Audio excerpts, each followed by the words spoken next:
changer de pays et venir ici, c'est probablement le truc le plus difficile que j'ai fait dans ma vie. Pour moi, c'était très difficile parce que j'arrive dans un nouveau pays, je connais personne. C'est normal que les autres personnes ne puissent pas voir votre rêve. C'est votre rêve. Il y a que vous dans votre tête qui pouvez dire ah c'est ça vers ce vers quoi je vais aller. Et les autres à côté de vous, ils ont leur rêve à eux. Parfois, c'est difficile pour eux de venir vous soutenir parce qu'ils voient pas ce vers quoi vous voulez aller, ils comprennent pas.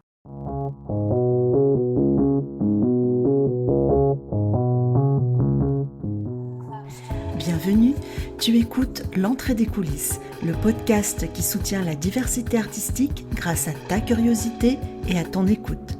Je suis Isabelle, médiatrice culturelle, artiste à mes heures, et je déniche pour toi des artistes de tout horizon pour bousculer tes coups de cœur et enrichir ton horizon culturel. Dans cet épisode, je reçois Fanny Pierre. Fanny, je l'ai découverte à travers sa chaîne YouTube, actrice à Hollywood. Et à force de piocher dans ses vidéos pour mes ateliers de théâtre, j'ai eu envie de passer dans les coulisses et de rencontrer Fanny. Fanny est une artiste belge et elle est la première invitée du podcast à résider hors de France. Ah non, elle n'était pas en Belgique au moment du podcast, non, beaucoup plus loin, en Amérique, et plus précisément à Los Angeles, Hollywood. Alors c'est avec une très grande joie et fierté que j'ai lu son mail acceptant mon invitation. Et donc, rendez-vous fut pris en visio. Bon, évidemment, je serais bien allée jusqu'à Los Angeles, mais j'avais un planning super chargé à ce moment-là, donc je lui ai dit, écoute Fanny, on se fait un visio. Avec Fanny, on a eu une longue discussion. C'est un épisode un petit peu plus long que d'habitude pour cette fin d'année, mais tu vas l'entendre, tu vas vraiment entrer dans les coulisses et d'un métier et d'un pays aussi. On a parlé de sa perte de repères lors de son installation à Hollywood, de la difficile voire cruelle réalité du métier d'actrice à Los Angeles, de son expérience de tournage avec une très célèbre actrice française, de son engagement vegan très fort jusque dans ses productions vidéo, des rêves personnels parfois incompris par l'entourage et de la vague MeToo qu'elle a vécue d'une certaine manière. Bref, quand Fanny apparaît sur mon écran, elle est souriante, super jolie avec ses cheveux roux, ses grands yeux clairs, un top prune, une veste rose et en arrière-plan une guirlande lumineuse. Ah oui, et dans cet épisode un petit peu plus long que d'habitude parce que c'est la fin d'année, eh bien tu vas entendre nos deux fidèles compagnes, à Fanny et moi. Il y avait Faye, la petite chienne de Fanny, qui la suit partout, et Soon, ma chatoune collante dès que je bosse sur le podcast. Elles ont été plutôt sages, mais tu vas les entendre un petit peu chacune leur tour dans l'enregistrement, ce qui n'est pas très grave, ça ne dérange pas du tout, mais c'est amusant et ça rend l'enregistrement vivant. Bonne écoute.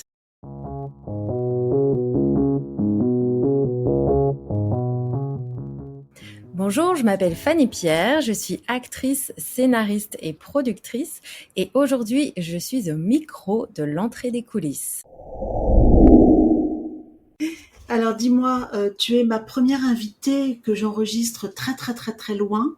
Quelle heure D'accord. il est chez toi? Là, il va être 10h du matin. 10h du matin, ok. Il va Et être chez toi, 19 il heures. doit être 19h. Ouais, on est carrément décalé. Pour la plupart des gens, quand on prononce le mot Hollywood, tout de suite, on visualise les grandes lettres blanches sur la colline, les stars de cinéma, la vie à paillettes dans l'idéal. Avant de t'y installer, Hollywood, ça évoquait quoi pour toi?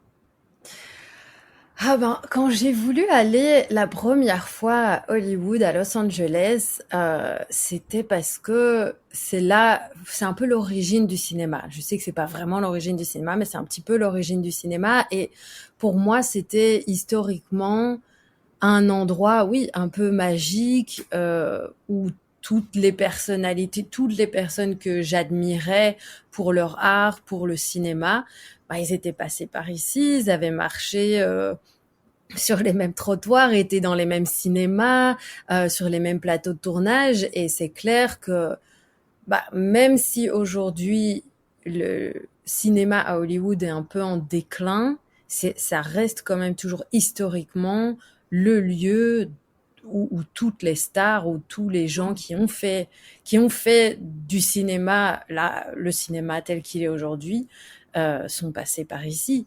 Et donc, pour moi, c'était ça que je voulais voir. C'était ça que je voulais voir. Ouais. Mm.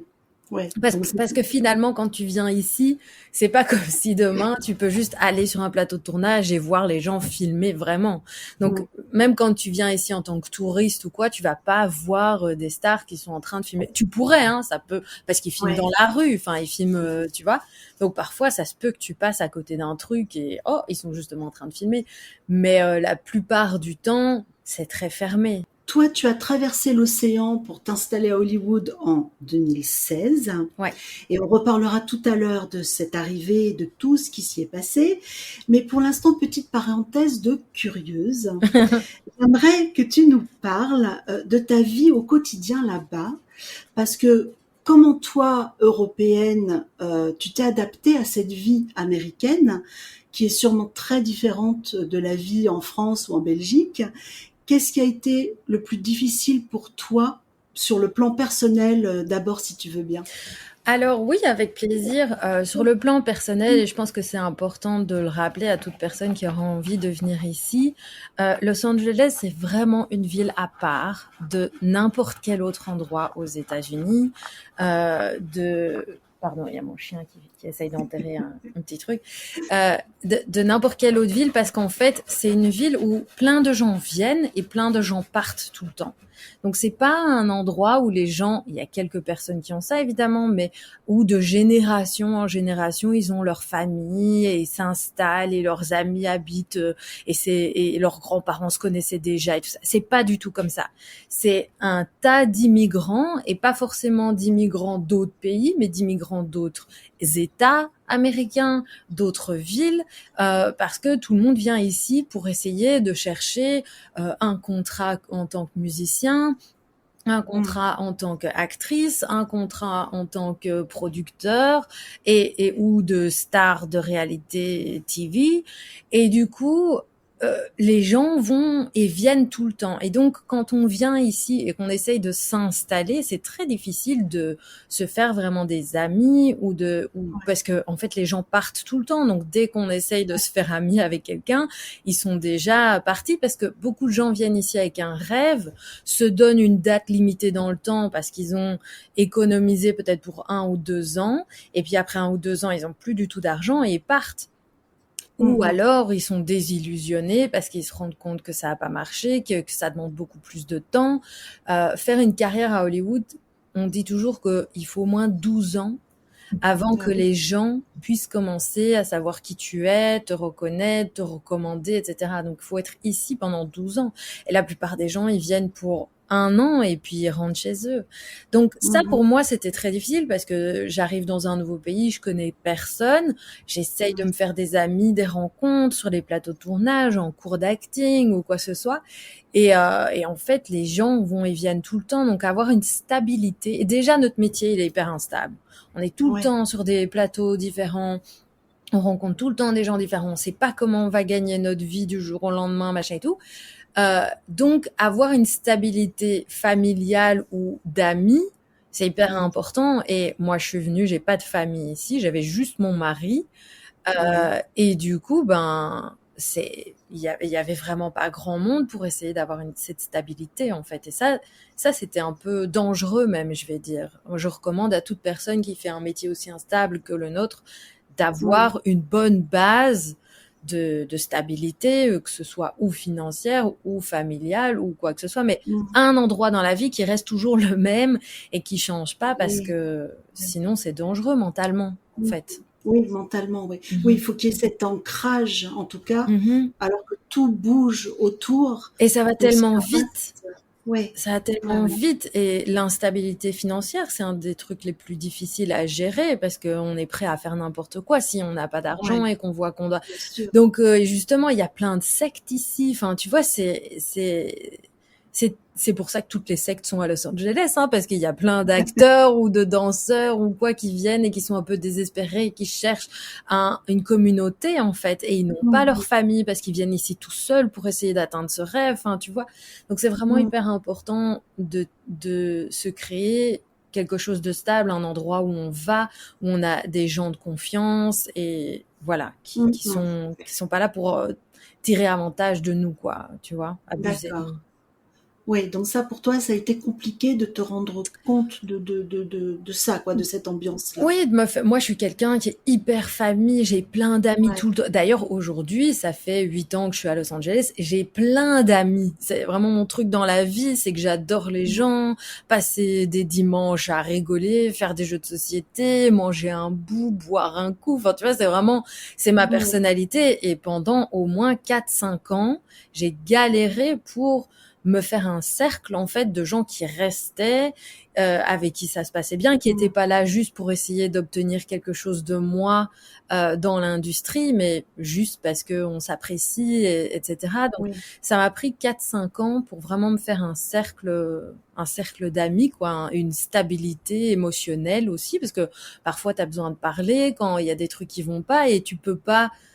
Mon mari est formidable, mais il remplace pas tout un groupe de gens mais avec non, qui tu bien as sûr. des, voilà, et ta Mhm. famille qui n'est pas ici, elle comprend pas nécessairement à chaque fois ce que tu vis, la difficulté. Parler en Mhm. anglais toute la journée quand on n'a pas été élevé dans Ouais, cette langue, c'est éreintant, c'est hyper fatigant. fatigant.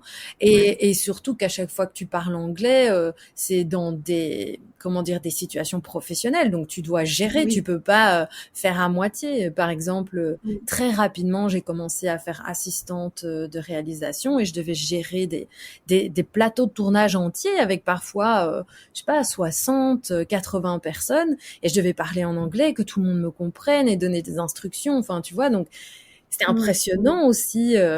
Donc il y a Ouais. eu 1 million de challenges. Je pense que changer de pays et venir ici, c'est probablement le truc le plus difficile que j'ai fait dans ma vie. Ouais. Déjà de plus être près de ma famille et mes amis, parler Mhm. une autre langue tout le temps, essayer en plus de faire un métier qui est pas facile déjà à la base quand déjà c'est dans ta langue, déjà dans ton pays et tout, tu vois. Mhm. Donc tout était un challenge et ça a été Ouais. vraiment difficile au début, quoi. Et aujourd'hui, qu'est-ce que tu aimes le plus dans ta vie à Hollywood? Puisqu'aujourd'hui, ça y est, tu es installé, tu as fait ton chemin et on va en parler. Mhm. Qu'est-ce que tu apprécies le plus dans ta vie? Bah, c'est les gens. J'aime beaucoup être entourée de gens très créatifs en fait. La plupart des gens qui sont ici autour de moi, et c'est ça la richesse de Los Angeles, c'est que tout le monde qui vient ici euh, est créatif, est quelqu'un qui a des idées, est quelqu'un qui en général a quand même une personnalité peut-être plutôt forte et indépendante et envie de suivre ses rêves et croire en quelque chose. Donc c'est aussi hyper stimulant en fait d'être ici parce que il y a plein de gens qui ne feraient pas le pari de partir et d'essayer de tenter, même par exemple, quelqu'un qui habiterait, je sais pas moi, à Toulouse, de aller jusqu'à Paris pour essayer d'être acteur ou quoi. Donc, moi, c'était encore plus loin. Et il y a plein de gens qui ne le feraient pas. Et je comprends parce que Oui, bien c'est sûr. beaucoup d'insécurité, c'est beaucoup de stress, c'est beaucoup de Ça fait challenges, ça peur. fait très peur et tout ça. Donc je comprends tout ça. Mais du coup, la plupart des gens qui sont ici, c'est des gens qui ont fait le pari. C'est des gens qui ont envie. Et alors, il y a ceux qui acceptent que ça se fera peut-être pas exactement comment ils avaient imaginé, ils rêvaient, tu vois. Et donc Mhm. ces gens-là, en général, ils prennent le truc un peu plus cool. Et là, tu peux vraiment parler de plein de trucs avec eux et tout. Puis t'as les gens qui viennent et qui ont une espèce de feu aux fesses parce que ils ont qu'un montant d'argent limité, qu'un temps limité ou quelque chose où ils ont l'impression. Et donc, eux, c'est presque impossible d'être autour d'eux parce qu'ils sont toujours occupés, parce qu'ils sont toujours en train de courir comme ça. Et puis, tu as aussi les gens qui sont désillusionnés et qui partent et qui disent, bon, bah voilà, tant pis, ça marche pas pour moi, je rentre chez moi, je fais autre chose. Donc, t'as aussi ça et c'est difficile aussi de voir tes amis. Enfin, moi, j'ai plein d'amis qui, depuis qu'on est amis, qui étaient acteurs, actrices, réalisateurs et qui maintenant font thérapeutes, profs. Enfin, tu vois, des trucs rien à voir. Ils sont toujours à LA. Et ils ont complètement changé leur trajectoire de job et tout. Et donc, c'est très gai, c'est très stimulant d'avoir plein de gens créatifs comme ça. Et il y a les avantages et les inconvénients d'être comme ça avec des gens qui croient à fond à leurs rêves. Peut-être qu'un jour ils arrêtent, mais tant qu'ils y croient, c'est vraiment très stimulant et tout. Et parfois ils arrêtent et ils sont totalement en paix avec ça, tu vois. Et donc c'est très gai aussi de voir quelqu'un qui se dit tiens, en fait, peut-être que je peux être très heureux autrement. Enfin, tu vois. Donc voilà, c'est très différent de ce que j'ai connu avant et de ce que je vois dans même d'autres villes, Oui. voilà, qui ont rien à voir avec les États-Unis. Donc ça, pour moi, c'est ce que je préfère à LA.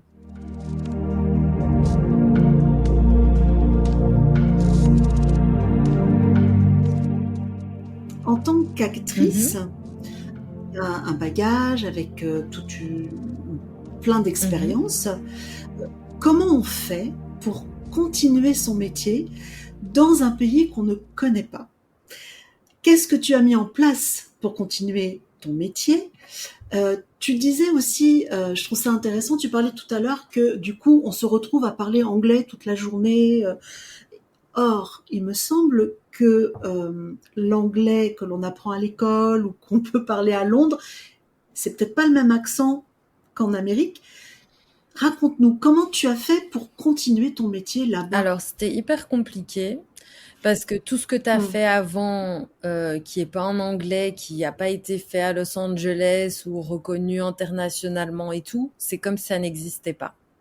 Donc, tu arrives Ah oui, ici, toi, tu as peut-être, je sais pas, combien d'années j'avais, j'ai commencé à 23 ans, je suis arrivée ici à 30.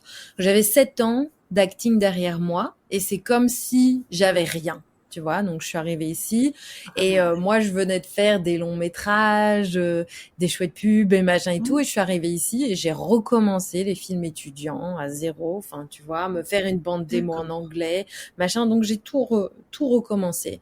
Euh, Ça m'a demandé énormément de temps, énormément d'argent, énormément d'investissement. Et alors ici, il y a un système un peu compliqué qui est que certains acteurs font partie de l'union SAG-AFTRA et certains acteurs font Oui, pas partie de l'union. Et donc, il faut comprendre aussi tout ce système d'union aux États-Unis, comment ça fonctionne, pourquoi ça existe, comment en faire partie. C'est hyper compliqué, machin, tout ça. oui. Donc c'était un challenge encore une fois et c'était long et parler en anglais tout le temps et que ça semble naturel et que ça soit compris par tout le monde Oui, et en plus que tu oui, arrives à jouer avec des émotions parce que on va dire pour ceux et celles qui nous écoutent et qui sont peut-être acteurs ou même qui ne le sont pas, le secret d'être acteur, c'est d'arriver à se détacher de son texte pendant qu'on joue pour pouvoir justement se focaliser sur les émotions du personnage, sur les pensées du personnage et tout ça. Quand tu vas jouer dans une autre langue, c'est très difficile de te détacher de ton texte parce que tu essayes de penser à la prononciation, tu essayes de comprendre ce que l'autre te dit. Il y a plein de mots de vocabulaire que tu connais pas. Comme tu dis, quand on apprend l'anglais en Europe, en règle générale, on nous l'apprend avec un accent british, donc on a un espèce de mix oui, d'accent francophone et british, et puis on arrive aux États-Unis, on doit changer, prendre l'accent américain qui est totalement différent de l'accent british et qui se pose pas du oui, tout de la même manière dans la bouche et machin et tout. Et puis les Américains, ils ont aussi une multitude d'accents. Il n'y a pas que l'accent bien sûr. standard américain, il y a aussi l'accent du Sud, il y a Exact. l'accent de New York, il y a l'accent ici à Los Angeles de la vallée, enfin bref, il y a plein d'accents.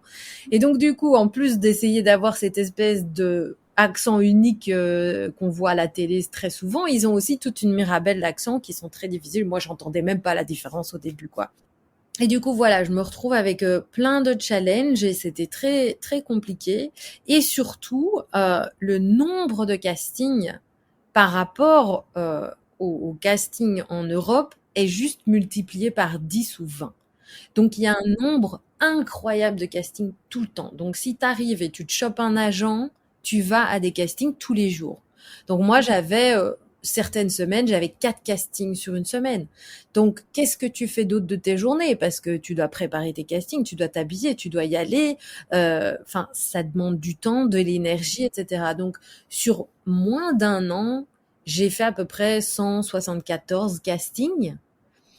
Donc c'est énorme. C'est un casting un jour sur deux, c'est énorme.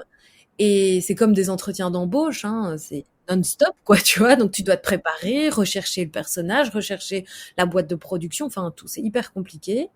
Euh, donc du coup, j'ai fait un espèce de petit burn-out, de petits rejets du métier d'actrice où je me suis dit, attends, c'est ça que je veux faire, courir les castings, et puis pour pas beaucoup de résultats non plus, parce que il y a tant de castings, il y a tant d'acteurs que tout le monde court partout.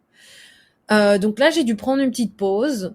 Et c'est à ce moment-là que j'ai commencé à travailler dans l'industrie du cinéma, mais de l'autre côté de la caméra. Donc j'ai eu des amis qui avaient des projets et qui m'ont demandé de venir les aider à la production. Donc moi, j'ai commencé à travailler à la production, et un des avantages d'être bilingue, et c'est que ton cerveau fonctionne un peu différemment, et que tu, en règle générale, au meilleur tu deviens dans une autre langue, au meilleur tu es à organiser, à sélectionner, etc. Et donc, je suis devenue très très bonne à organiser les choses et les gens. Et quand il y avait des tournages qui étaient franco-anglophones, bah, on m'appelait pour que je puisse venir parce que j'étais dans les deux langues, quoi. Donc heureusement, je m'étais fait quelques amis francophones, et du coup, ils m'ont demandé de venir donner des coups de main sur leur tournage, et c'est comme ça que j'ai commencé à travailler en production. Donc j'ai travaillé en production pendant probablement 2 ans.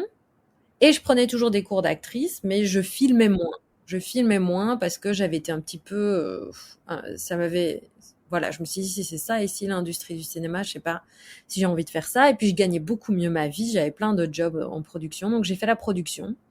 Et puis bah, la pandémie est arrivée, l'acting me manquait, et donc c'est là que je me suis mis aussi à écrire. Donc là, j'ai commencé à écrire en tant que scénariste. J'ai fait aussi beaucoup de figuration pour pouvoir gagner ma vie. Et j'ai repris l'acting. Donc pendant la pandémie, j'ai fait plein de cours d'acting, j'ai retrouvé un agent, j'ai repris les castings et tout. Et à ce moment-là, j'étais devenue SAG, donc je faisais partie de l'union. Et à ce moment-là, j'ai pu avoir accès à des trucs beaucoup plus intéressants en termes de casting et tout, et donc moins de casting. Moins de casting, mais plus des castings de plus grande valeur, on va dire. Et donc j'ai commencé à faire ça. C'est là aussi que j'ai eu un rôle dans un long métrage ici. C'était la première fois, donc ça j'étais super contente. Et donc c'est vraiment à partir de 2020 à peu près, 2021, que les cours d'actrice à Hollywood ont aussi explosé avec la pandémie, où j'ai donné beaucoup plus de cours, de stages et tout ça. J'ai commencé à écrire mon premier long métrage, j'ai recommencé à être actrice, et j'ai un petit peu mis la production de côté.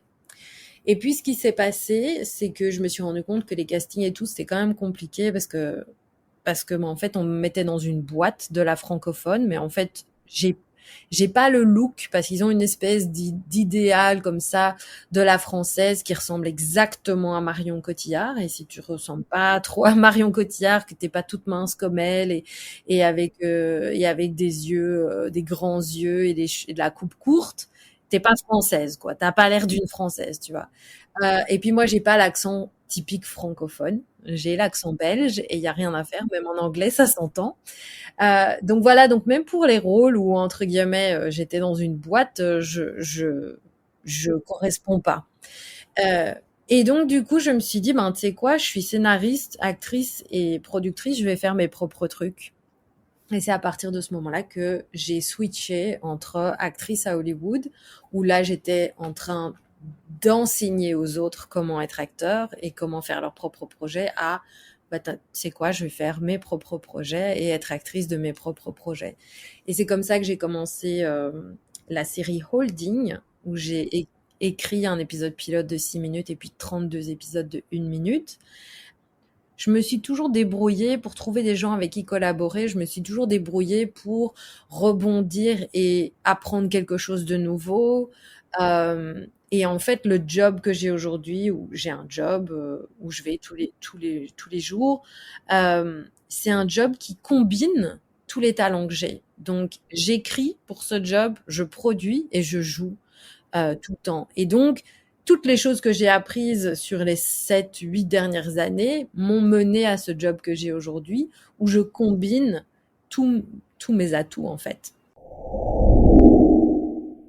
Il t'en a fallu quand même de la ténacité. Il t'en a fallu quand même hein, tu t'es accroché quand même. Tu avais ton rêve et tu l'as décroché. D'une certaine manière, on va y revenir tout à l'heure, mais ton rêve hollywoodien, quand même, je veux dire, il existe d'une certaine manière. Est-ce que tu t'en rends compte de ça? Oui, il y a des jours où je suis vraiment... il y a des jours où je me dis, mais en fait, c'est ça que j'ai rêvé. Euh, et c'est marrant parce que c'est un truc que je dis tout le temps. Fais attention de ce que tu demandes à l'univers parce que ça pourrait bien t'arriver, tu vois. Et c'est un truc que je dis tout le temps. Et avant de venir aux États-Unis, j'avais rêvé de venir aux États-Unis, mais je m'étais pas rendu compte d'à quel point ça allait être difficile. Tu vois, parfois on a un rêve et on voit notre rêve en se disant, waouh, une fois que ce rêve va arriver, mais ça va être la joie, je vais, tu vois. Et en fait, quand le rêve arrive avec plein de challenges associés au rêve. Et donc, parfois, tu te rends pas compte qu'en fait, tu as de la chance et que c'est génial ce qui est en train de t'arriver parce que tu vois tous les trucs auxquels tu n'avais pas pensé quand tu as visualisé ton rêve, tu vois. Et en fait, aujourd'hui, je dirais que je suis en train de faire une version petite de mon rêve parce que les vidéos que je fais, et pour lesquelles j'écris, je produis, je joue, elles durent 1 minute maximum. Mais mon rêve, c'est d'arriver à faire ça pour des épisodes de séries de entre 20 et 40 minutes. Donc, pour le moment, je suis à mon rêve, mais je fais une version petite, mais c'est normal parce que on a besoin d'apprendre et on a besoin d'avancer vers un truc. Mais voilà, moi, mon rêve, c'est un jour d'avoir ma propre série dans laquelle je joue, pour laquelle j'écris et que je produis. Et, euh, et voilà, je suis en chemin, quoi. Je suis en chemin. Mais il y a plein de périodes d'hyper doute, hein. Quand tu dis j'ai de la ténacité, je pense que c'est vrai. Je pense que c'est une des qualités qu'il faut avoir quand on est artiste, n'importe quel artiste. Il faut quand même être vachement forte, vachement fort, et avoir quelque chose comme ça qui te nourrit en fait, En fait, hein, quelque chose qui vient. je pense qu'il faut jamais oublier pourquoi tu fais ce que tu fais. Parce Ouais. que c'est comme ça que tu arrives à prendre des décisions. Euh, pour moi, le plus difficile parfois, c'est de transitionner.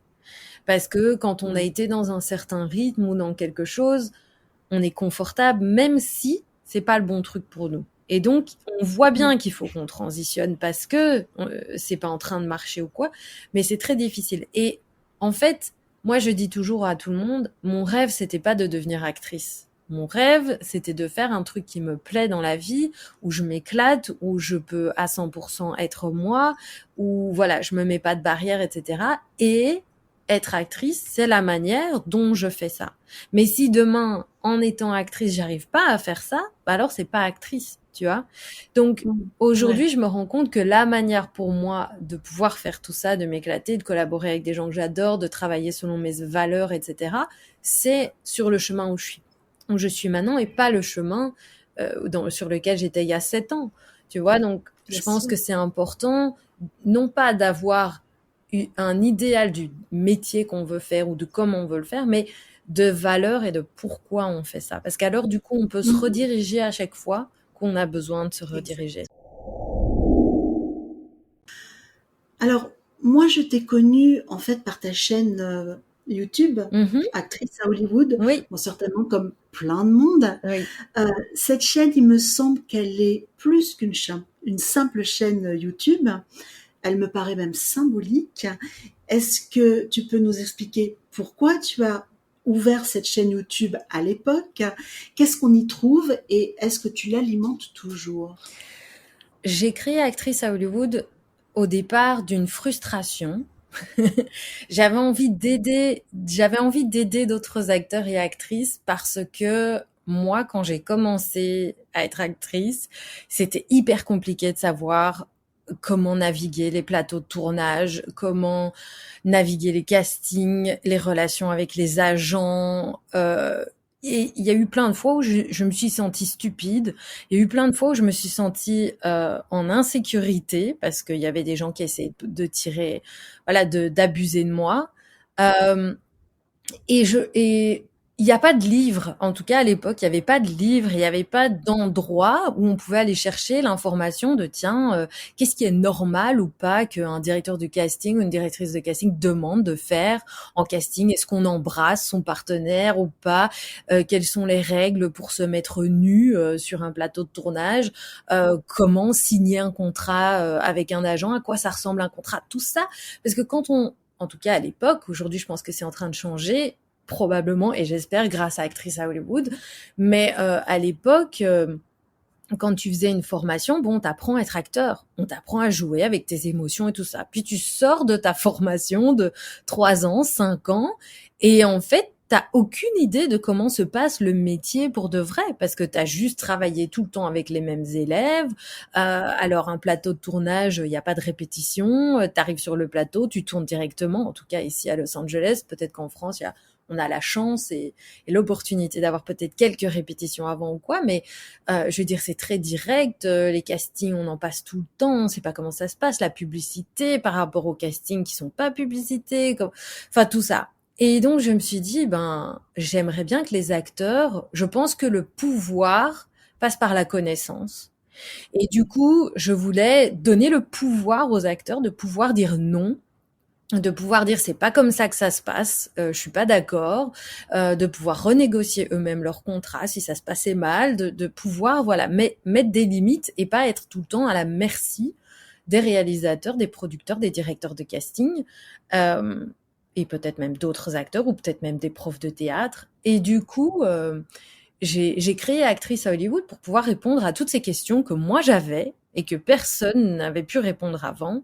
Et j'avais quand même travaillé, quand j'ai commencé à Actrice à Hollywood, j'avais pu voir l'industrie du cinéma en Belgique, en France, à Londres et à Los Angeles. Et je me suis dit, je pense que j'ai une vision assez globale du marché européen francophone et du marché anglophone de Londres et de Los Angeles. Et je pense pouvoir donner des informations de tous les côtés à ceux qui veulent peut-être venir comme moi ici ou qui veulent rester en Europe, mais qui veulent se sentir sécurisés parce que souvent quand on devient acteur, personne dans notre famille n'a fait ce métier-là avant et on n'a aucune idée de comment ça se passe. Et donc on se fait avoir, même si on commence et qu'on a 35 ans, le métier du cinéma est très caché. On montre soi-disant des behind the scenes, tu vois, les coulisses des tournages et tout, mais on montre pas vraiment la réalité. On dit pas comment se passe une négociation avec un agent ou un directeur de casting ou ce qui se passe derrière les portes closes, quoi. Donc voilà, mon but c'était de faire ça. J'ai commencé en 2017, donc assez rapidement après être venue ici. Et puis très rapidement, j'ai eu des gens qui me disaient: «Oh Fanny, mais je voudrais prendre cours avec toi, machin, et cetera». Je me suis dit: «Bah, en fait, je vais commencer à lancer des cours pour ceux qui ont envie de vraiment travailler au quotidien et tout». Et donc j'ai fait ça et voilà. Et ça a commencé Actrice à Hollywood et aujourd'hui, mais j'ai l'impression que depuis la pandémie, beaucoup de gens ont repris le flambeau. Il y a plein d'autres personnes qui donnent des conseils en ligne et tout. Quand moi j'ai commencé, il y avait personne. C'était vraiment juste moi, quoi. Et puis maintenant, il y a plein de gens qui ont commencé à faire ça. Donc moi, quand tout le monde le fait, je trouve pas l'intérêt de continuer à le faire. C'est vrai que j'ai toujours un point de vue qui est différent parce que j'habite à Los Angeles, donc je vois comment ça se passe ici et souvent ça se passe d'abord ici et puis ça arrive en France et dans les autres industries. Donc je vois toujours un petit peu avant tout le monde ce qui se passe. Mais voilà, je pense qu'aujourd'hui il y a d'autres personnes qui font ça et que moi, mon but, c'est toujours de pouvoir partager les informations ou les choses que je veux donner au plus grand nombre. Et ça, pour moi, c'est le but, c'est d'arriver à avoir des messages qui soient les plus larges possibles pour que ça protège un maximum de gens ou ça informe un maximum de gens sur l'industrie. Mais en tout cas, c'est vrai que cette chaîne YouTube, elle a été très importante pour tout ce que tu viens d'expliquer. C'est vrai, quand on est comédien, comédienne, qu'on veut devenir acteur, actrice, c'est vrai que c'est vraiment une mine d'infos, de ressources. Et au-delà de ça aussi, je pense qu'il y a des gens comme moi qui ont des cours de théâtre, qui ont puisé dans tes vidéos sur l'acting, tu vois, juste sur le jeu. sur les cours pour mes élèves du cours de théâtre, souvent je leur disais, t'es bloqué là, écoute, je te conseille d'aller voir cette... C'est gentil.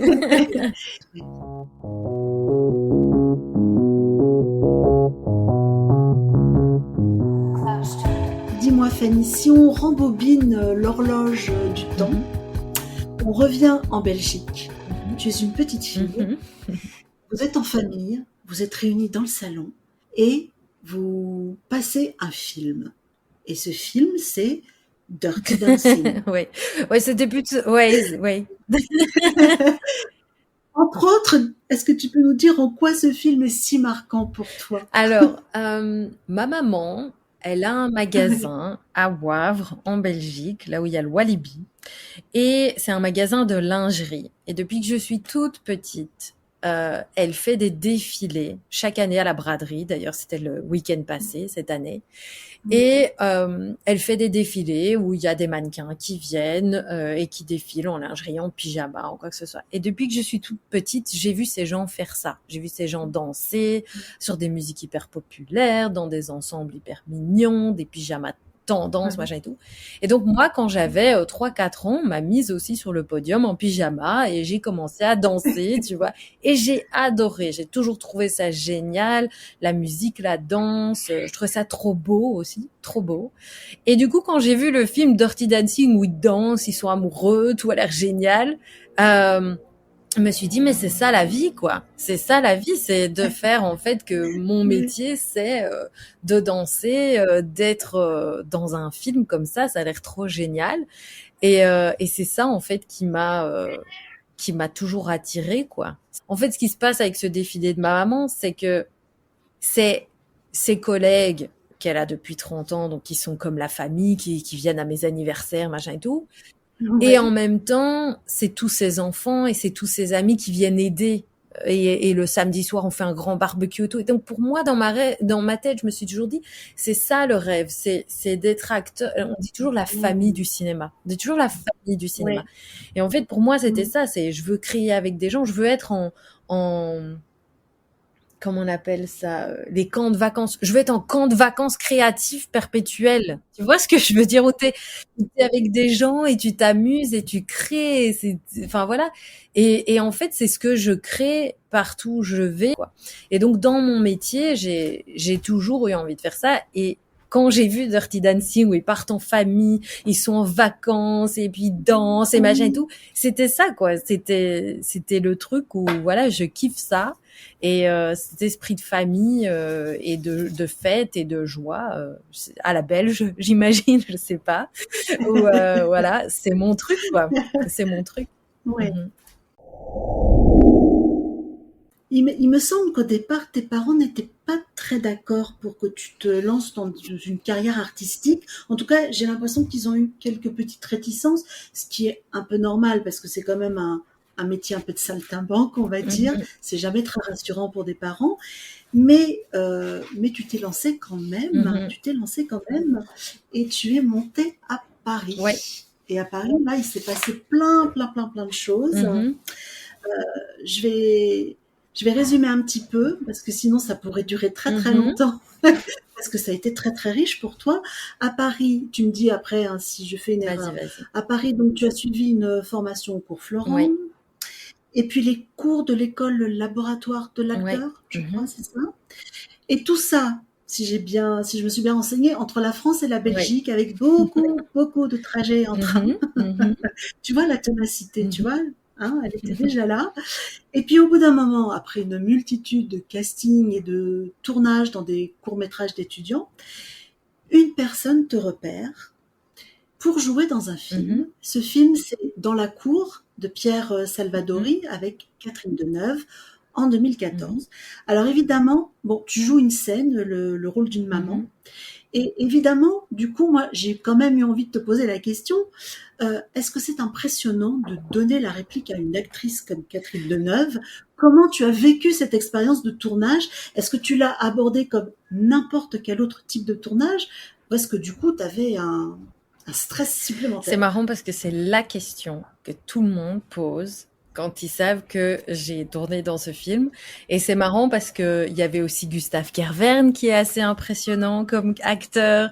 Il y avait aussi Pierre Salvadori que moi j'adore, toute sa filmographie et tout ça. Aussi. Et donc, et puis il y avait Catherine Deneuve. Et c'est vrai que Catherine Deneuve, c'est un peu la légende du cinéma. Et je pense que si Voilà. j'avais dit à mes parents, d'ailleurs j'ai dit à mes parents une fois que j'ai su que j'avais eu le rôle, j'ai dit ah oui, c'est un film de Pierre Salvadori. Mes parents savaient pas trop qui c'était. Il y a Gustave Kervern, mes parents savent pas non plus. Et puis il y a Catherine Deneuve et là mes parents sont là. Oh ah ok d'accord. Donc c'était marrant. Parce que tout le monde retient Catherine Deneuve et souvent ici, Bien si je dis sûr. que j'ai tourné avec Catherine Deneuve, personne sait vraiment qui c'est. Certaines personnes qui connaissent bien le cinéma français et tout savent, mais la plupart des gens ne savent pas. Donc Ah ouais, mais tu vois, voilà, tu vois. nous, en France, on a l'impression que Catherine Deneuve, c'est l'icône Moi aussi je française croyais, du moi cinéma. aussi je croyais, mais voilà, même dans le métier Comme du quoi. cinéma, voilà. Donc, Ouais. comment c'était de tourner avec Catherine Deneuve? Alors j'ai eu beaucoup de chance. Quand j'ai passé le casting, en fait, je savais pas que ça allait être Catherine Deneuve. J'avais aucune idée, je savais juste que c'était Pierre Salvadori. Donc je passe le casting avec Alain Charby et pendant le casting, je fais une première prise. Et ça se passe bien et tout. Et Alain me dit oui, enfin, elle est quand même un peu plus, comment dire, overwhelmed. Elle est un peu plus, comment dire, stressée, machin et tout, parce que bon, elle est avec cette dame en face d'elle. Enfin bon, cette dame, Catherine Deneuve, mais tu vois. Et donc il l'a juste dit comme ça, comme Dans le si je le flot. savais déjà, comme si. Ouais. Et du coup, moi, dans ma tête, ça a été la panique totale en 2 secondes parce que je m'imaginais une actrice qui était plus âgée que moi, machin et tout, mais je m'imaginais pas du tout Catherine Deneuve. Et donc, je suis là, en casting, en train d'essayer de faire ma prise et tout, et il me dit, c'est Catherine Deneuve. Et j'ai senti comme ça un espèce de stress énorme monter. Je me suis dit, ou je stresse, ou ça me stimule. Ou je stresse et je Mm. m'effondre maintenant, ou je me stresse et ça me stimule de me dire oh c'est elle et de m'imaginer qu'elle me crie dessus. Je ne crois pas qui que Ouais. ce soit envie de se faire crier dessus par Catherine Deneuve. Et donc Non. je me suis dit ok faut que ça me stimule. Et puis j'ai refait une deuxième prise en imaginant que c'était elle et donc j'ai été beaucoup plus stressée, angoissée, machin et tout dans la prise. Et voilà et je pense que ça leur a plu. Et ils m'ont dit petit secret après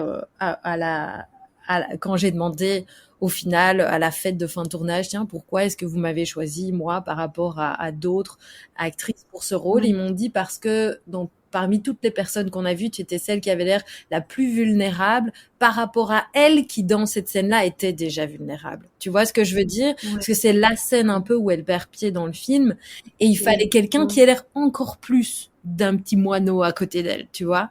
Et c'était ça qui a fait que c'est de ça que j'avais l'air à ce moment-là et qui a fait que c'était moi et pas une autre actrice quoi. Rencontrer Catherine Deneuve, c'était assez impressionnant, mais heureusement je l'ai pas rencontrée le jour du tournage. On a eu une lecture avant le tournage et donc tout le monde s'est Oui. rencontré ce jour-là et c'était très impressionnant parce que effectivement tout le monde était là bien à l'heure et Catherine est arrivée, je pense exprès organisée par le producteur et tout, peut-être 10 minutes après tout le monde. Donc tout le monde était déjà installé pour qu'elle arrive et qu'elle puisse s'installer. Et c'est vrai Ouais. que dès qu'elle est arrivée dans la pièce, tout le monde a un espèce de silence comme ça, machin et tout. Et en fait, moi, ça m'a hyper touchée parce que je me suis dit, ça doit pas être facile pour cette personne qui, toute la vie, dès qu'elle va quelque part, personne lui parle normalement parce que elle est Catherine Deneuve. Mais si en plus, dans le milieu du cinéma, quand elle est avec des collègues et tout, on la traite pas pareil que quelqu'un d'autre, ça doit être un peu Ouais. isolant en fait. Et, Ouais. Ouais, et certainement. donc, quand je suis arrivée sur le plateau de tournage, ma volonté c'était de la respecter et tout, mais de la traiter comme une collègue et pas comme Mm. un ovni, tu vois. Et Oui. du coup, la chose que j'ai fait, c'est que j'ai amené du chocolat pour tout le monde, pour toute l'équipe, en disant voilà, je suis belge, j'ai amené du chocolat, tu vois. Et donc j'ai amené du chocolat et tout. Et j'ai eu une autre chance, c'est que je jouais la maman de 2 petites filles, et ces 2 petites filles-là Mm. n'avaient aucune idée de qui était Catherine Deneuve. Tu vois, dans l'univers, donc elles savaient, on leur avait dit, oh, tu sais, tu vas jouer avec une grande madame, machin et tout ça. Mais c'était 2 petites filles qui avaient peut-être 9 ans, tu vois, à l'époque. Oui. Et donc, en fait, on a passé plein de temps sur le plateau à juste être assis, à jouer avec les deux petites filles, à papoter, et c'était en fait, elle était hyper approchable, hyper gentille, et voilà, je me rappelle même une fois, elle avait une feuille dans ses cheveux, j'ai pris la feuille, je dis: «Ah Catherine, vous avez une feuille?» Enfin, tu vois, je lui parlais comme j'aurais parlé à quelqu'un qui aurait pu être de la génération de mes grands-parents, parce que c'était à peu près son âge Oui. à l'époque, Mhm. et puis c'est tout, quoi. Mais elle Mhm. était super sympa. Bon, en tout cas, expérience, un film qui est marquant. En tout cas, ici en France, on te connaît beaucoup à travers ce Ah, film, bah, entre autres.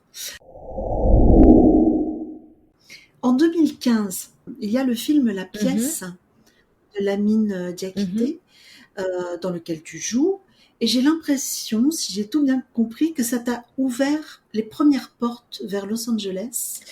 Je me trompe? Alors, c'est pas vraiment, enfin, Los Angeles, je suis arrivée parce que je suis venue ici par hasard, parce qu'un ami faisait un court-métrage ici et il m'a Oui. invitée et je suis venue. Et j'ai rencontré mon mari, je suis tombée amoureuse. Mon mari est américain, m'a demandé de se marier avec moi 4 jours après qu'on se rencontre et j'ai dit oui. Euh, et du Oui. coup, C'est comme dans les films romantiques comme dans les hollywoodiens, ça. films romantiques hollywoodiens, c'était Pareil. exactement ça. Et donc, du coup, c'est pour ça que je suis venue à Los Angeles. La pièce n'avait rien à voir vraiment à Los Angeles, mais la pièce m'a permis. J'étais dans un bon moment parce que je suis venue la première fois à Los Angeles juste après avoir tourné la pièce, peut-être 2 semaines après. Et en fait, j'étais dans un bon moment où je me disais, je veux prendre des risques, je veux essayer quelque chose de nouveau, je veux aller voir Los Angeles avant la fin de l'année. Et mon ami m'a proposé d'être dans son court-métrage. J'ai dit, OK, j'ai sauté sur l'opportunité parce que j'avais gagné un petit peu d'argent avec la pièce. Et donc, voilà, c'était l'opportunité. C'est Mhm. comme ça que ça m'a aidé. Alors, aujourd'hui, tu en es où dans ta carrière? Sur quoi tu te concentres? Tu nous as donné quelques petits indices tout à l'heure, mais est-ce que tu veux bien nous en parler aujourd'hui? Pour aujourd'hui, mon job principal, c'est de travailler pour l'association PETA. C'est une organisation, ça s'appelle People for the Ethical Treatment of Animals. Donc, c'est une organisation qui parle du droit des animaux et d'essayer de traiter les animaux éthiquement. Donc moi, je suis végane, ça fait 9 ans maintenant que je suis Oui. végane et c'est quelque chose qui, pour moi, est très, très important dans ma vie et malheureusement, encore aujourd'hui, sur les plateaux de cinéma, c'est pas du tout... Enfin, il y a beaucoup de plateaux de cinéma qui sont pas du tout écologiques, qui sont pas du tout respectueux des animaux, où on abuse des animaux, Oui. etc. Et c'était difficile pour moi aussi en tant qu'actrice, c'était un challenge supplémentaire de pouvoir avoir des rôles qui sont en accord avec, ou des films qui sont en accord avec les messages auxquels je crois. Un des Mhm. rôles récemment pour lesquels j'ai passé le casting, j'ai été appelée en callback et tout. J'ai dit à mon agent, même avant d'avoir le callback, j'ai dit, mais s'il m'offre le rôle, je pense pas que je le prendrai parce qu'en fait, ça va contre mes valeurs. C'était pour jouer une Mhm. fermière. Oui. Et je suis contre l'industrie de la viande, évidemment, animale. Oui. Mhm. Donc pour moi, je dis, mais je peux pas faire un rôle dans un film qui défend l'abus Mhm. et le meurtre des animaux, quoi. Et donc Oui. voilà, heureusement, j'ai un agent qui est formidable et qui comprend et qui sait que ben, quand on est artiste, on a souvent on a des valeurs et c'est pour ça qu'on fait aussi notre Mhm. métier. Et donc voilà, donc aujourd'hui je travaille pour ça, et je suis productrice, et donc je suis productrice, scénariste et actrice, donc je joue dans des vidéos, je les écris et je les produis pour tout ce qui est de leurs réseaux sociaux. Et à côté de ça, j'écris un long métrage avec Victoria Scrivener, qui est belge aussi, et c'est un long métrage sur les abus justement dans le milieu du cinéma et dans les écoles de cinéma et Ok. comment certains profs tirent avantage de leur position de pouvoir par rapport aux élèves du acteur. Donc ça, c'est un film que j'ai eu envie de faire depuis très longtemps et avoir rencontré Victoria, ça a vraiment relancé la machine en fait. Et je pense que le cinéma français est prêt pour ce film maintenant. Peut-être il l'était pas il y a 5 ans. Et alors la dernière chose que je fais aussi, c'est que je suis productrice du film Kindness Town de mon mari. Et en fait, mon mari, il est marionnettiste et il a créé un film qui s'appelle Kindness Town. Et maintenant, on est en période de distribution et on essaye de trouver une boîte de production qui aurait envie de transformer ce film en une série pour les enfants. Voilà, donc ça, c'est ce que je fais aussi en ce moment. Bon, tu es bien occupée comme d'habitude. Je crois que tu es une hyperactive. Un petit peu, oui. Donc, dis-moi, je voulais revenir sur ce film dont le thème est les abus au cinéma. Bien évidemment, tu as forcément entendu parler de toute cette vague MeToo, de tous les scandales, de toutes ces affaires qui ont été enfin mise en lumière, et la libération de la parole de ces femmes, parce qu'avant d'être actrices, ce sont des femmes. Et de beaucoup d'hommes voilà. aussi. Hein. Et de beaucoup d'hommes aussi, c'est vrai, on en parle moins, on se focalise beaucoup sur les actrices, mais beaucoup d'hommes aussi. Et je voulais savoir, du coup, toi, là-bas, comment tu as vécu toute ce début de discours, de paroles comme ça qui se libèrent? Alors, il y a eu un mouvement MeToo ici, qui était aussi Balance ton porc à l'époque en France. Donc, il y a eu une espèce de vague il y a quelques années. Et à ce moment-là, moi, j'ai contacté des gens en France qui avaient eu des comportements envers moi pour avoir des conversations et pour dire, bon, bah voilà, j'espère que tu te reconnais dans ce qui se passe et tout. Ici, heureusement, j'ai jamais été confrontée, mais le métier, je vais pas dire qu'il est différent, mais il y a quand même beaucoup plus de structure. Et donc, en tout cas, aujourd'hui, je pense que le MeToo est arrivé ici quand moi je suis arrivée ici. Et donc, j'ai pas connu l'industrie de avant MeToo aux États-Unis. Mais je suis pas surprise. Je suis pas surprise. C'est pour ça que j'ai créé Actrice à Hollywood, entre autres. Moi, en France, j'ai eu plein de situations, surtout que j'ai commencé à être actrice quand j'avais 22, 23 ans, qui est un âge hyper vulnérable. C'est le début de l'âge adulte. C'est, en tant que femme, c'était aussi un peu le début de ma vraie maturité sexuelle et où les gens sont plus trop gênés de te demander de te mettre nue parce que t'es une adulte. Mais t'es quand même tout à fait une adulte, hein. Je veux dire, aujourd'hui, j'arrive beaucoup plus à dire non et tout que j'étais capable de le faire à l'époque parce que je suis mise dans des situations délicates et tout, où il y a des jeux de pouvoir, etc. Et puis il y a pas que les abus physiques, il y a aussi beaucoup d'abus mentaux et qui sont pas toujours sexuels, mais qui sont sur simplement la vision qu'on a de soi-même, sa confiance en soi, etc. Donc il y a plein de gens qui peuvent être affectés par ça. Et très souvent, malheureusement, dans les écoles de théâtre, la mentalité, c'est on va vous briser pour vous reconstruire. Je déteste ça, c'est pas du tout... Mais voilà. Donc là, ce qui se passe maintenant en France, je suis très contente parce que je vois qu'il y a des gens qui n'ont pas été satisfaits de ce qui s'est passé à l'époque de Balance ton porc et qui disent attendez, on est presque 10 ans plus tard et il y a rien qui a changé ou pas assez. Et donc du coup, qui remue de nouveau, on va dire le crottin, quoi. Hein. Et tant mieux, tant mieux. Je pense qu'il faut faire ça parce qu'on a tous le droit d'avoir un métier et un espace de travail sécurisé où il n'y a pas d'harcèlement sexuel, où il n'y a pas d'invitations douteuses et de choses comme ça. Et donc pour moi, c'est une très très bonne nouvelle. Et je pense que on n'en parle pas beaucoup. Du coup, je l'ai pas vu en tout cas beaucoup, mais on parle beaucoup du milieu du cinéma, mais on parle pas beaucoup des écoles de cinéma. Et c'est là que ça commence pour moi. C'est là que ça commence parce qu'il y a beaucoup de profs qui sont en école de cinéma qui sont pas tous, je dis pas tous évidemment, je fais pas de généralité, mais beaucoup qui sont des acteurs frustrés parce qu'ils n'ont pas eu leur moment de gloire et qui s'en prennent aux élèves et qui mettent leur frustration sur les élèves, etc. Et c'est pas du tout sain non plus.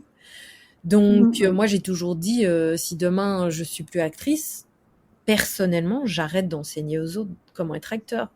Parce que, de un, je trouve qu'il faut rester dans les goûts du jour, de voir ce qui se passe, comment est le métier vraiment aujourd'hui, avec la self-tape, avec le fait de filmer chez soi, l'intelligence artificielle, les écrans verts, tout ça.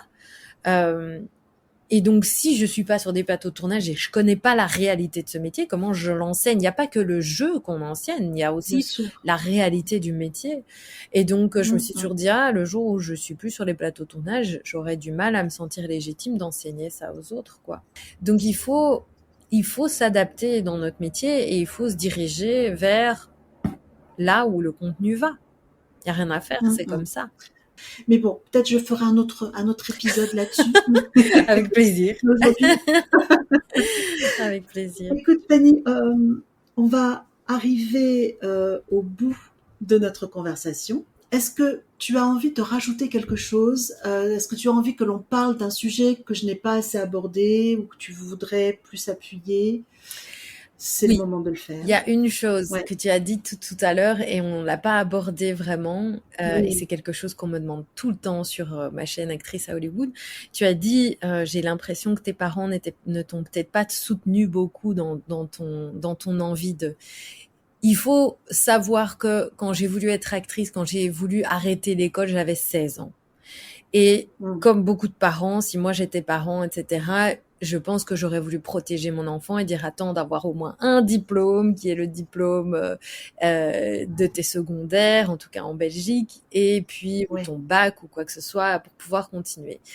Et après ça, j'ai continué, j'ai même fait des études universitaires et tout, donc je regrette pas, mais c'est normal qu'on reçoive pas toujours le soutien qu'on attend des gens autour de nous. Quand on veut être acteur ou actrice, déjà, c'est des métiers qui sont très mal connus du grand public. Et il y a plein de... Tout ce qu'on voit, c'est les gens qui meurent d'overdose, qui se font des abus sexuels, enfin tout ça. On entend tout ça dans les... Et c'est vrai, et ça existe. C'est pas, oh oui, mais c'est que quelques personnes. Non, c'est beaucoup. Donc, je comprends qu'on ne soit pas toujours soutenu par sa famille, etc. Et je pense que moi, mes parents, en tout cas, et le rôle des parents, c'est de protéger leurs enfants. Donc, c'est ça qu'ils ont voulu faire. Et c'est ce qu'ils ont fait, en fait. Bien sûr, ils ont réagi en tant que parents. Exactement. Mais surtout, ce que je veux dire à tout le monde, c'est normal que les autres personnes ne puissent pas voir votre rêve. C'est votre rêve. Il n'y a que vous dans votre tête qui pouvez dire ah c'est ça vers quoi je vais aller. Et les autres à côté de vous, ils ont leur rêve à eux. Et ils ont leur truc aussi. Donc, parfois, c'est difficile pour eux de venir vous soutenir parce qu'ils voient pas ce vers quoi vous voulez aller, ils comprennent pas. C'est pas leur rêve, eux, ils ont un autre truc qu'ils essayent de faire. Et donc, c'est difficile pour eux de venir et de vous soutenir, etc. Et donc, c'est pour ça que c'est important, je pense, de se retrouver dans des cercles où on a des gens qui ont le même genre de rêve que nous, où on peut s'entraider à atteindre ces rêves-là. Et donc, de pas se focaliser sur ah oui mais mon papa, ma maman, mon frère, ma sœur, machin ou mes amis d'avant, ils comprennent pas, c'est pas grave, avec eux, vous serez content à un moment d'avoir des gens avec qui parler d'autre chose que du cinéma parce que quand vous avez que des gens qui parlent que du cinéma tout le temps, ça peut devenir un peu bon, on parle que de ça. Il y en a marre. Et oui, voilà. Et puis vous aurez envie d'entendre leurs trucs à eux qui ont rien à voir, enfin voilà. Bien donc sûr, ça c'est très chouette. Mais voilà, j'entends souvent des gens qui disent mais je suis pas assez soutenue et tout, et vous devez être vous devez être votre premier fan, vous devez être la première personne qui vous soutient. Ça doit pas venir d'ailleurs, c'est à vous de mettre ça en place et il y a personne d'autre. Les gens peuvent vous aider, mais vous devez être le leader. Si vous n'êtes pas le leader, personne ne peut vous aider parce que vous devez savoir exactement où vous voulez aller, vous devez avoir la trajectoire et montrer à tout le monde le chemin et après les gens peuvent venir vous aider. Mais si vous savez pas, si vous êtes perdu, vous attendez que les autres le fassent pour vous, ça n'arrivera pas ça. Voilà, faut juste continuer. Mais en tout cas, c'est super important ce que tu viens de dire. Je pense que ça va parler à beaucoup de gens et même au-delà du métier d'acteur ou d'actrice. Je pense que c'est vraiment quelque chose qui touche beaucoup de gens dans leurs différents projets, leurs différentes activités. Ouais, tu as bien raison. Continuons. Et j'apprécie vraiment que toi, par exemple, voilà, tu fasses un podcast sur le métier du cinéma, les métiers artistiques et tout, parce que voilà, il faut des gens comme ça, il faut des gens qui ont envie, qui ont une idée dans leur tête, qu'ils disent, tu sais quoi, je vais faire ce truc-là parce que moi, ça me passionne et je vais le faire à fond et je vais me lever le dimanche et je vais commencer à 19h alors que peut-être j'ai ma famille avec qui j'aimerais aller manger et tout. Mais voilà, parfois, on fait des sacrifices pour les choses auxquelles on croit et c'est important. Et c'est pas facile toujours. Moi, en étant végane et en faisant le job que je fais maintenant, il Oui. y a plein de gens qui voudront jamais travailler avec moi parce que j'ai Ouais. ça. Et il faut pas se Ouais. poser de questions sur ces gens qui veulent pas travailler avec nous, qui nous aiment pas, qui ont peut-être même des a priori. Tu disais tout à l'heure, on parlait de Catherine Deneuve. Il y a plein de gens qui Oui. ont une image de Catherine Deneuve qui a rien à voir avec qui Catherine Deneuve est.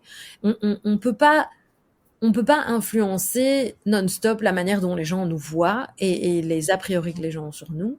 Mais nous, on garde le cap, on sait pourquoi on le fait et on y va, quoi.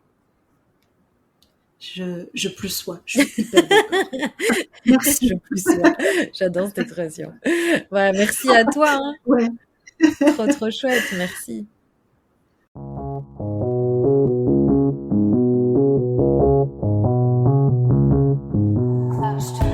Alors, Fanny, on va bientôt arriver au bout de cette longue discussion. Ouais. J'ai quelques petites questions pour toi. Tu vas avoir des petites questions du tac au tac, Ok. des questions à la volée. Ok, je réfléchis pas, je dis le Voilà. premier truc qui vient dans ma tête. Exactement. Ok. Si tu pouvais dîner avec un ou une artiste, décédé ou encore en vie, avec qui dînerais-tu? Un des premiers qui me vient en tête, c'est Joaquin Phoenix, parce Ah il est vegan aussi, c'est un grand acteur, il a joué des rôles clés comme le Joker, ouais. enfin voilà, il a une vie qui est assez passionnante, il a fait justement son discours des Oscars sur le fait d'être vegan, et voilà, j'ai beaucoup d'admiration pour lui et ce qu'il fait.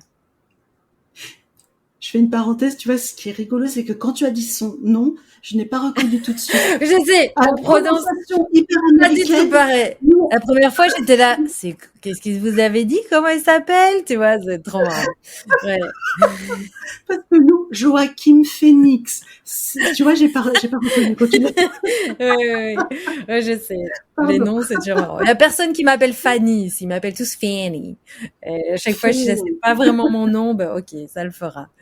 Voilà. Alors, deuxième question à la volée. Quel est ton lieu favori à Hollywood? Un lieu où tu aimes te poser, prendre un café? J'adore aller au Grove. Le Grove, c'est un espèce de mall, mais en plein air. Donc, c'est plein de magasins. Il y a une fontaine que j'adore. Il y a un farmer's market, un marché des fermiers. Il y a un magasin 100% français avec tous les trucs que les immigrants aiment bien. Voilà. C'est un endroit très calme.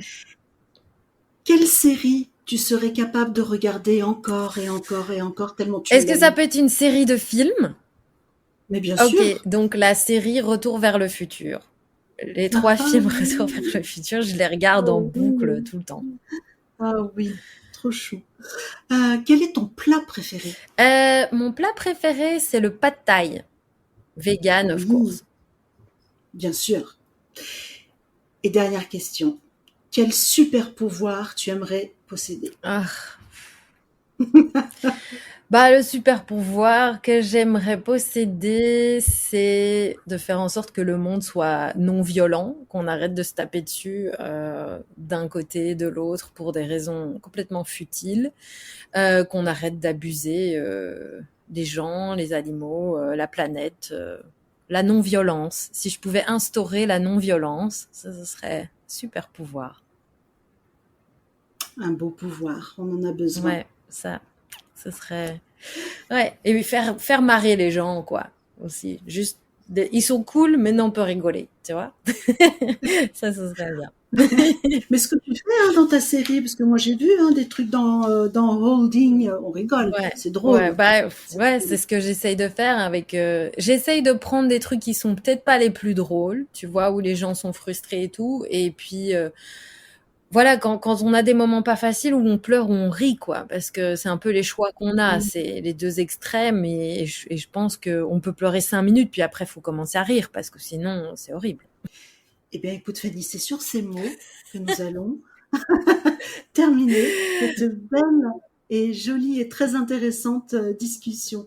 Merci infiniment Merci à toi, de m'avoir Isabelle. accordé ton temps. Avec grand Merci. plaisir. Merci de t'intéresser à mon parcours. Merci beaucoup.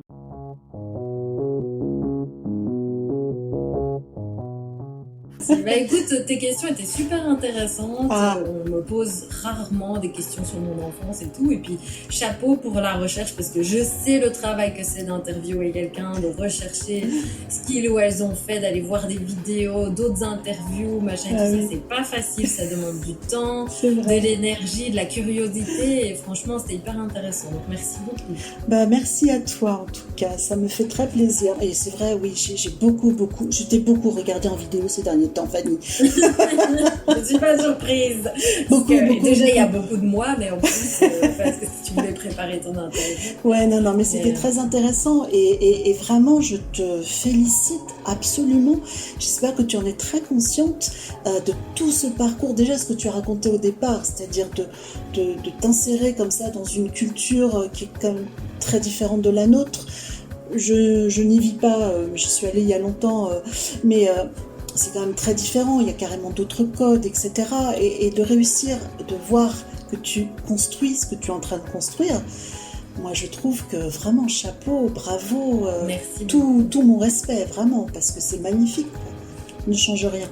Change rien du tout. C'est gentil. Change rien. En tout cas, merci 1000 fois, c'est hyper intéressant, ça m'a fait super plaisir et très impatiente d'écouter les prochains épisodes aussi et d'en savoir plus. Merci beaucoup, Isabelle. Merci ciao, beaucoup. Ciao. J'espère que cet épisode t'a plu et que tu as pu nourrir ta curiosité artistique. Pour prolonger ton expérience et ta rencontre avec Fanny, je t'invite sur le site de l'entrée des coulisses où tu pourras aussi t'inscrire à la newsletter que je te concocte. Et je t'invite aussi sur le compte Instagram du podcast pour me faire part de tes remarques sur tout ce que Fanny nous a raconté et qui peut résonner en toi, j'en suis sûre. À très vite, allez-y, on referme les coulisses.